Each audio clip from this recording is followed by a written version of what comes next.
es Joconde, el joven coro de España. Estoy encantada de formar parte de esta iniciativa coral pionera en España. Nos presentamos 80 de todo el país y nos han seleccionado 24. Somos la primera promoción del Joven Coro Nacional de España.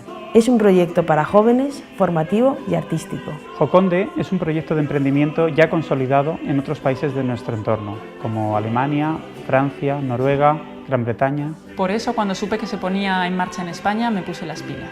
Todos tienen menos de 30 años.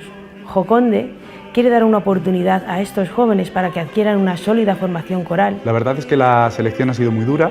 Cada uno de los aspirantes tuvo que mandar un vídeo cantando a capela, explicando un poco su currículum y hablando de sus aspiraciones y sueños musicales.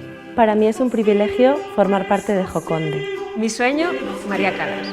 Pavarotti. Anne-Sophie von Otter. Andreas Scholl. Cecilia Bartoli. En este primer encuentro, los 24 integrantes de Joconde disfrutarán de 7 días de trabajo intenso, vocal y musical. Van a ser muy interesantes, interpretando entre todos los cantantes obras de Bacarice, Esplá, Monsalvatge y otros compositores. El hilo conductor del programa que trabajaremos es la música española y su influencia en el Nuevo Mundo. Debutaremos en el Ateneo de Madrid y en el Castillo de Buitrago. Dentro del programa de clásicos en verano.